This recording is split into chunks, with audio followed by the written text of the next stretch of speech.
የድምጽ ከለርህ ወደ አባት ነው የሚሄደው። ሁሉ ጊዜ አባቴን መተካት ፈልግ ነበር።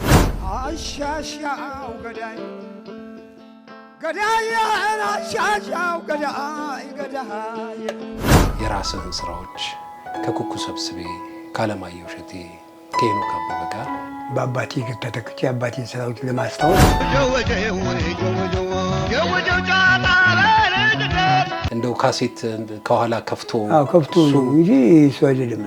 ያማካርተኝ እንጫወታለሁ የወቀቤን ልክን አሳይካለሁ ደስታ ሳይለየን ስቀን በየለቱ። አሁን በምን አይነት ሁኔታ ላይ ነው ያለው?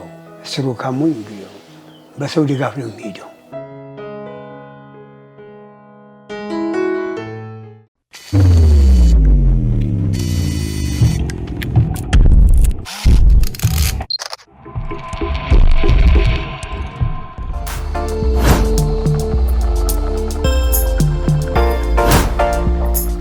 ጤና ይስጥልን ክቡራን ተመልካቾቻችን፣ በኢትዮጵያና በመላው ዓለም የምትገኙ ኢትዮጵያውያን እንደያላችሁበት ሀገር ሁኔታ እንደምን አደራችሁ፣ እንደምን ዋላችሁ፣ እንደምን አመሻችሁ። ዛሬ የምንገኘው በተለምዶ ብረት ድልድይ የሚባል አካባቢ ነው ያለነው። በኢትዮጵያ የሙዚቃ ታሪክ ከአባቱ ጀምሮ ትልልቅ አሻራዎችን ያስቀመጡ አባቱ በኢትዮጵያ የሰርግ ሙዚቃ ቀደምት ወይንም ቱባውን በማቅረብ የሚታወቁ ናቸው። አርቲስት ለማ ገብረ ሕይወት በሳቸው እጅ የተተካው ልጃቸው አንዱዓለም ለማ ገብረ ሕይወት እዛ አካባቢ አለ። እሱን ለማግኘት ወደዛ ተንቀሳቅሰናል። ከአንዱዓለም ለማ ገብረ ሕይወት ጋር ስለቀደመ ስራዎቹ፣ ስለሰራቸው ስራዎቹና ዛሬ በምን አይነት ሁኔታ ላይ እንዳለ ከሱ ጋር ለመጨዋወት ያለበት ቦታ ላይ ተገናኝተናል። አንዱዬ ስላገኘን እጅግ በጣም ደስ ብሎናል። እንደምን እግዚአብሔር ይመስገን ሰላም ነኝ። ጤናህስ እንዴት ነው? እግዚአብሔር የተመሰገነ ይሁን ደህና ነኝ። እንግዲህ ጋሽ ለማ ገብረ ሕይወት በኢትዮጵያ ሙዚቃ ታሪክ ትልልቅ ስራዎችን የሰሩ ከኢትዮጵያ ብሔራዊ ቲያትር፣ አዲስ አበባ ቲያትርና መዘጋጃ ቤት ከዛም ለማና ጓደኞቹ የሚል የራሳቸውን ባንድ አቋቁመው ብዙዎች በዚህ የጥበብ መስክ ላይ የራሳቸውን አሻራ እንዲያስቀምጡ የራሳቸውን ድርሻ የተወጡ እነ ታደሰ አለሙ፣ እነ ዳምጦ አየለ እና ሌሎች በርካታ ድምፃውያን ከሳቸው ጋር እነ ፋንቱ ማንዶዬ ብዙዎቹ አብረው ሰርተዋል። ከዛ ከጋሽ ለማ ገብረ ሕይወት ቤተሰብ ዛሬ በሕይወት የሌለ ተስፋዬ ለማ እሳቸው ከሳቸው ጋር አብሮ ይሰራ ነበር።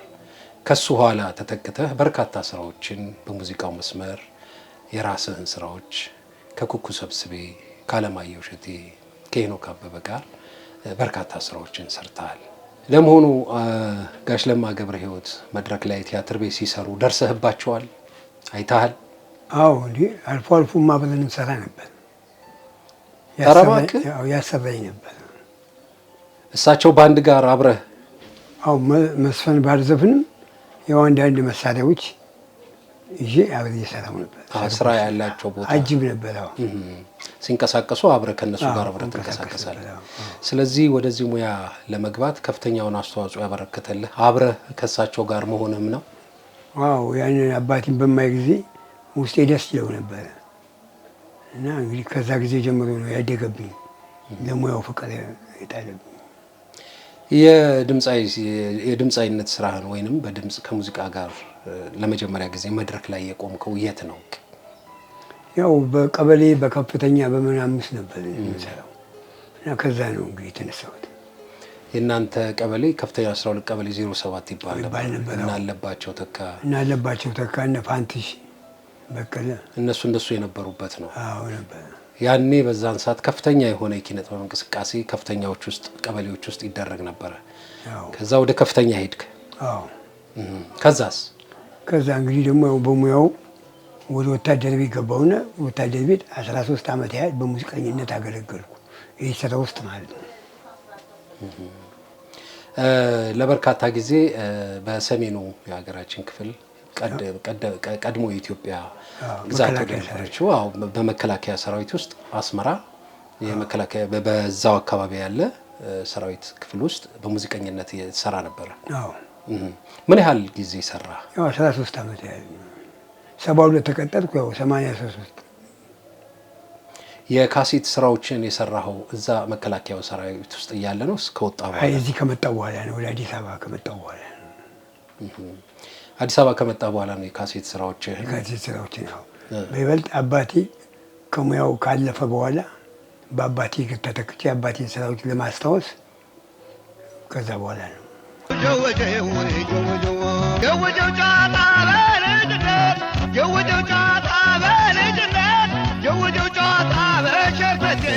ከአንዱ ዓለም ይልቅ በቤተሰብ አካባቢ አንድ የምትጠራበት ስም ነበር አሉኝ።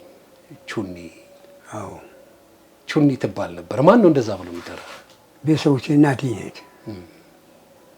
ሳጠያይቅ እንደዛ አሉኝ። በጣም መልካም፣ በጣም ደግ፣ በጣም ቅንና አስተዋይ ከመሆኑ የተነሳ ሁሉን ቻይ አይነት ነገር ስለሆነ እንደዛ ብሎ ይጠሩት ነበር። የቤት ስሜ ነው። የቤት ላይ ቹኒ እየተባልክ ነበር? ቹኒ ነው። አዎ አዎ። ከዛ ከጦሩ ቤት ከወጣ በኋላ ከመከላከያ የመጀመሪያ ካሴትን ስታወጣ በግጥም በዜማ የተለያዩ ሰዎች ተሳትፈዋል። ግን የድምፅ ከለርህ ወደ አባትህ ነው የሚሄደው። ያንን በልምምድ ነው ያመጣው? እንዴት ነው? አሁን እንግዲህ እንዴት መሰለ፣ አንድ ሰው መቼም ቤት ውስጥ ወንድየው የአባቱን ድምፅ ነው የሚናገረው፣ ሴቷ የእናቷን ድምፅ ነው የምታወራው። እና ብዙ ጊዜ እኔ ስናወራ የአባታችንን ድምፅ ነው ብዙዎቹ ወንድሞችም የሚያወሩት። እና በዛ ጊዜ ደግሞ እኔ ሁሉ ጊዜ የአባቴን መተካት ፈልግ ነበር፣ እመኝ ስለነበረ የአባቴን ስራዎች ኤክሰርሳይዝ አደረግ ነበር፣ ልምምድ። የእሳቸውን ሙዚቃዎች በህይወትም እያለ ለማመድ ነበር የሱ ስራዎች። እና በህይወት ካለፈ በኋላ ሌሎች ሰዎች ሲሰሩት እኔ ልጁ እያለሁ ለምን አልሰራበትም? እነ ታደሰ አለሙ እነ በእውቀቱ ሌሎችም ሰዎች ሲሰሩት የአባቴን ስራዎች እኔ ለምን አልሰራም ብዬ በመንፈሳዊ ስሜቱ ተነስቼ ነው ወደዛ ስራ ውስጥ የገባሁት። አሻሻው ገዳይ ገዳይ አሻሻው ገዳይ ገዳይ። ምን ያህል ካሴቶች ሰራ? አንድ 5 ካሴቶች ሰርቻለሁ። አሁንስ ለአድማጭ ለማድረስ ያሰብካቸው ያዘጋጅታቸው የነበሩ ስራዎች? እየሰራሁ ነው። በአጋጣሚ እንደዚህ አይነት ነገሮች የተፈጠረብኝ። ወደፊት እግዚአብሔር መልካምና ጥሩ የሆነ መስመሮች ከተስተካከሉልህ ለአድማጭና ለተመልካች ልታደርስ ትችላለህ። ሁሉም ነገር እግዚአብሔር በፈቀደው ነው የሚሆነውና እግዚአብሔር ነው የሚያውቀው መጨረሻው። አሁን በምን አይነት ሁኔታ ላይ ነው ያለኸው? አሁን እንግዲህ ያው እንደዚህ ሆኜ ከሆንኩ ወደ 6 ወር አካባቢ ነው። በእንደዚህ አይነት እስሩ ካሞኝ እንግዲህ ያው በሰው ድጋፍ ነው የሚሄደው። እንደውት በሰው ኃይል ነው ያለሁት። የሕክምናውን አልወሰድክም? አልተከታተልክም? ሕክምና ተከታትያለሁ። የካቲት ተከታትያለሁ። ባልቻ ሆስፒታል ተከታትያለሁ። ቴራፒ ስፖርቶች ምናምን ተከታትያለሁ። አሁን ከዛ ወደዚህ ወዳለሁበት አሁን ወደ ጠየቀኝ ቦታ ላይ ወደ ብረት ድልድይ መጥቼ ከፍተኛ ጸበል ላይ ነኝ ያለሁት እና ጸበሉም ከፍተኛ ለውጥ አምጥቶልኛል እና አሁንም ጸበሉ ላይ ነኝ ያለሁት። ከበፊቱ በጣም በተሻለ እና ሰው ጋር ተጠግቼ ሰው ነው ያስጠጋኝ፣ እዚህ ቤት ነው የሰጠኝ። በቃ ጸበል እየተመላለስኩ ነው ያለሁት። በርካታ የሙያው አድናቂ ወዳጆችህ ያለህበትን ሁኔታ ነግረውን ነው ለማየት የመጣ ነው። ለነገሩ ያው በሰው ሰራሽ አካል ድጋፍ ነው እየተንቀሳቀስክ ያለው። እንደ ልብ መንቀሳቀስም አልቻልክም። የበሽታው ስሜት ወይንም ያለው ተጽዕኖ ሙሉ ለሙሉ እንትን አላለም። እዚህ አካባቢ ያው ድጋፍ የሚያደርጉ የሙያ ወዳጆች ባሳረፉ ቤት ውስጥ ሆነ ነው ጸበል እየተጠመክ ያለው። አሁን እንዲደረግለት ፈልጋለህ?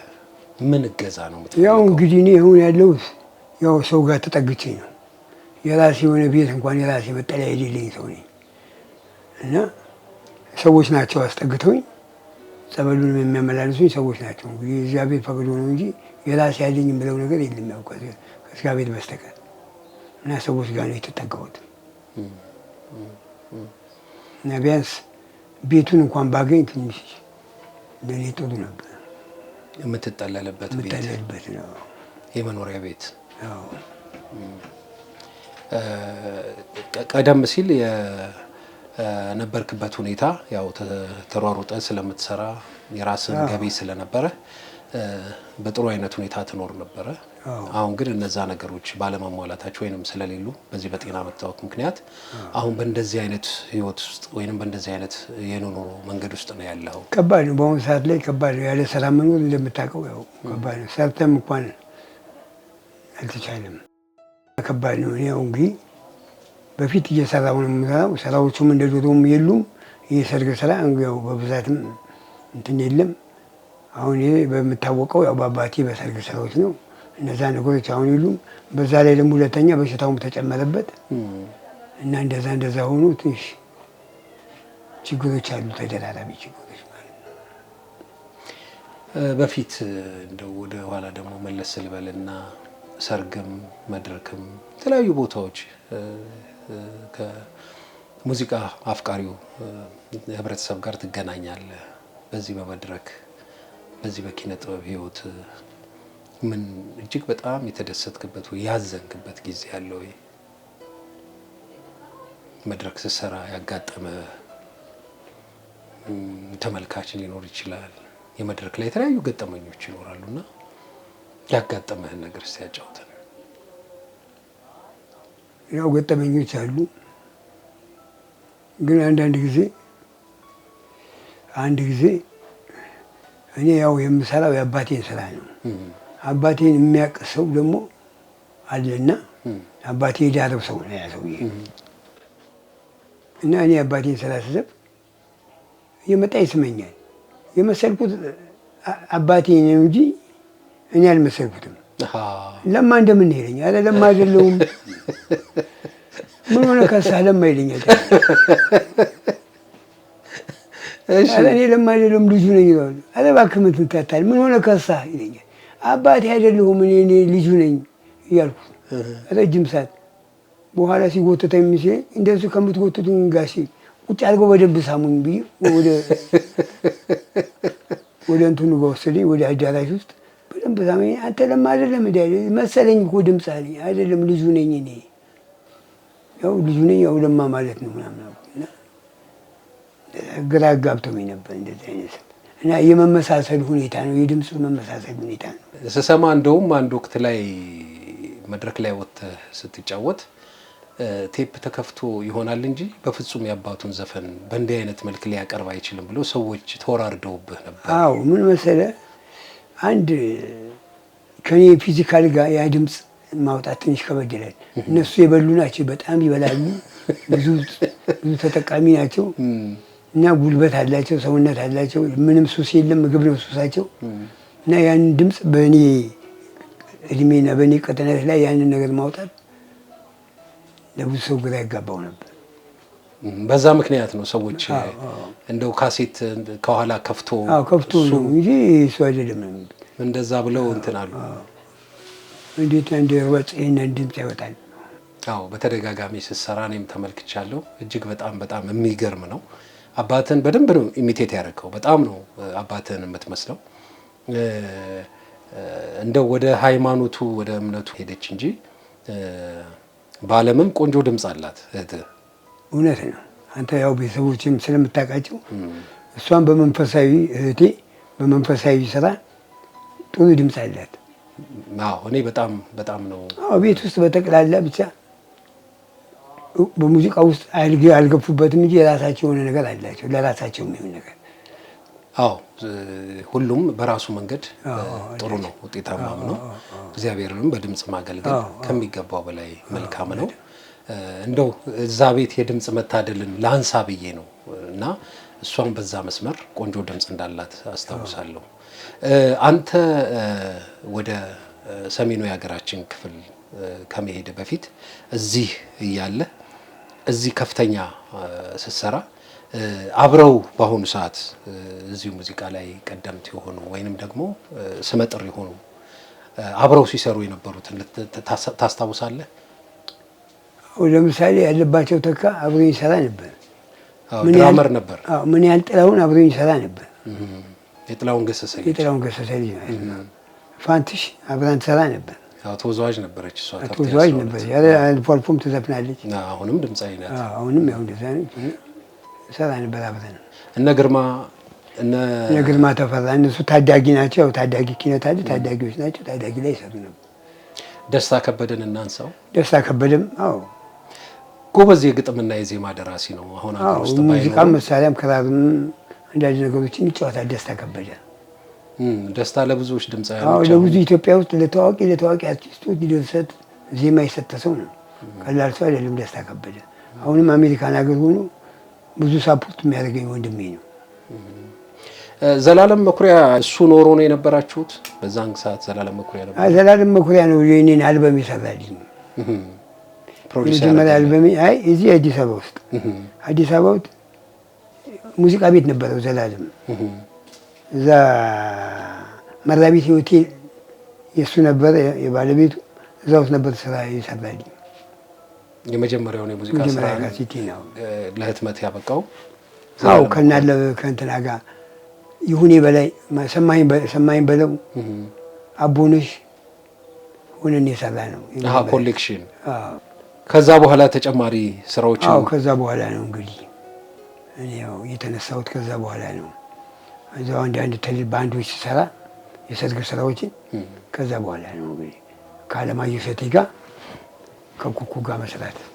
ያማካርከኝ እንጫወታለሁ የወቀቤን ልክን አሳይካለሁ። ጭፈራውማ ያደኩበት ነው በሊያስ ተጫወት ጎበዝ መንገድ። ደስታ ሳይለየን ስቀን በየለቱ እንኖራለን ገና እንደ ቸርነቱ። አሁን እንዴት ነው የጤና ሁኔታ ከጸበሉ ከመሳሰለው ነገር ውጪ? አሁን ጤና ያው እንግዲህ የስትሮክ በሽታ አንዳንዴ ጭንቅላትህንም እንትን ይላል፣ ወሰድ ያደርጋል፣ መለስ ያደርጋል። በጥቅሉ እግዚአብሔር ይመስገን መጀመሪያ ከነበረኝ ሁኔታ እግዚአብሔር የተመሰገነው ደህና ነኝ። የሕክምና ክትትልስ አለ? የሕክምና ክትትል አለኝ፣ ግን አሁን ያተኮርኩት ወደ ጸበሉ ነው። ሕክምና ክትትልም አለኝ። እንግዲህ ቴራፒ ወስዳለሁ አልፎ አልፎ። ፊዚዮቴራፒ ታደርጋለህ? ፊዚዮቴራፒ። እግዚአብሔር ምሕረቱን እንዲያድል ጤና መሻሻል በደንብ ተሽሎ ወደምትወደው ወደ ቀደመው ሙያ እንድትመለስ እንመኛለን። እግዚአብሔር ምሕረቱን ያወርድልህ። አሜን። በመላው ዓለም የምትገኙ የጥበብ አፍቃሪያን፣ የአንዱዓለም ለማ ገብረ ሕይወት የሙዚቃ አፍቃሪያን፣ አንዱዓለም ለማ በጤና መታወክ ምክንያት በአሁኑ ሰዓት በእንዲህ አይነት ሁኔታ ላይ ነው የሚገኘው። እዚህ ስር በምናስቀምጠው ስልክ ደውሉለት፣ ጠይቁት። በመላው ዓለም የምትገኙ ኢትዮጵያውያን እዚህ ስር በምናስቀምጥላችሁ ስልክ አንዱዓለምን ጠይቁት፣ የምትችሉ አግዙት። የብዙዎቻችን እገዛ እሱን ወደ ቀደመ ሙያና ወደ ቀደመ ክብሩ ይመልሰዋልና በማስታወስ በመጠየቅ አብራችሁት እንድትሆኑ እኔም እንጠይቃለሁ። አንዱዬ እንግዲህ እግዚአብሔር ከማያልቅበት ጊዜ የእድሜ ጸጋ እንዲያድል እመኛለሁ። ተሽሎ በስራዎች ደግሞ ወደ ቀደመ ሙያ ተመለሰ ጥሩ ጥሩ ስራዎችን ሰርተ እንደምንገናኝ ተስፋ አደርጋለሁ። ለዛሬ ስላገኘው እጅግ በጣም ደስ ብሎኛል። አሜን ወንድሜ። በመጨረሻ ማስተላለፍ የምትፈልገው መልእክት ካለ? አሜን ወንድሜ። እንግዲህ በዚህ መጨረሻ አብረውኝ ለነበሩ ወንድሞቼ ስማቸውን መጥራት ብዙም አስፈላጊ ላይሆን ይችላል። እስካሁን ድረስ አብረውኝ ተከታትለው የሚከታተሉኝ በሕክምናም በእርዳታም በጥየቃም ወንድሞቼ ለእነሱ እግዚአብሔር ክብር ምስጋና ይግባቸው። ቤተሰቦቻቸውንም ያብዛላቸው፣ በረከቱንም ያብዛላቸው። በውጭም ያሉ ወንድሞቼ እያገዙኝ ነው። እዚህም ሀገር ውስጥ ያሉት ወንድሞቼ ስም ማጥራት አስፈላጊ አይደለም። ጥሩ ነገር እያደረጉኝ ነው። እግዚአብሔር መልካሙን ነገር ይስጣቸው። አሜን። አንተንም እግዚአብሔር መልካሙን ያድል። ዳኒ አንተም በተለያየ ጊዜ እየመጣ ጠይቀኛለህ። እንደውም ሰፈር ለለቀ ነው ብዬ ምናምን ስል አይ መልቀቅ አያስፈልግም የኔ ቤት እያለ እንዴት ትለቃለህ ብለህ እድሜ ልኬን ያረሰውም የኔ ቤት እንዴት ትለቃለህ ብለኝ እያለ እንዴት ትለቃለህ ብለኝ ቤትህን ሁላ ለመስጠት ያለከው ነገር በህሊና ይወስዳልና እግዚአብሔር እድሜና ጤና ይስጥህ። አንተ አብረኝ ስላለኝ አይደል መመስገን ያለበትን ሰው ማመስገን ስለምፈልግ ነው። እግዚአብሔር ይስጥልኝ፣ ክብር ያድልልኝ። እግዚአብሔር በሰላምና በጤና ዳግመኛ ያገናኘን። አንተንም እግዚአብሔር ይማረህ። ተመልካቾቻችን ከአንዱዓለም ለማ ገብረ ሕይወት ጋር የነበረን ቆይታ ይሄንን ይመስላል። ስለተከታተላችሁን እጅግ እናመሰግናለን። ሰላም ሁኑልን።